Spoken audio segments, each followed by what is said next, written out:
Сегодня у нас первый заезд в Батайской археологической экспедиции, то есть организовывается у нас небольшой вот такой вот обучающий, можно сказать, курс, где приезжают учителя истории, географии. И здесь вот данные, скажем, мероприятия, данный курс организовывает Управление образования, музей-заповедник Ботай, Центр по охране памятников Северо-Казахстанской области. То есть 3 организации участвуют в этом. Здесь учителя истории, географии приехали сюда, проявили энтузиазм и будут проходить здесь непосредственно методику проведения археологических раскопок.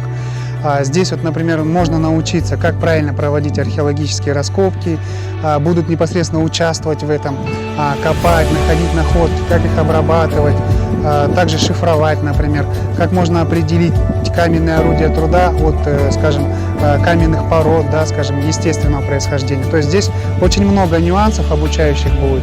И хочу сказать, что здесь вот также непосредственно на базе Батайской археологической экспедиции будут организовываться также и досуг, то есть игры в волейбол, то есть будет очень интересно. Поэтому всех желающих приглашаем сюда поучаствовать в Батайской археологической экспедиции.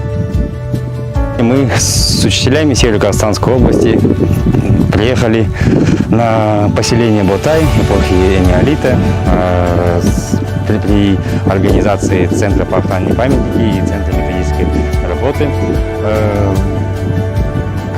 чтобы набраться опыта, завтра передать этот опыт детям, научить их, обучить их. Приглашаем, думаем, что этот опыт будет очень важен для нас и в будущее, и на следующие года, чтобы мы постоянно вот так выезжали, не только учителя, но и со своими учениками, так как с книжки прочитать это одно, а своими руками это потрогать, пощупать, и это уже совсем другое дело. Вот такая вот у нас практика. Спасибо организаторам за такое мероприятие. Будем здесь 10 дней. Надеюсь, нам все понравится.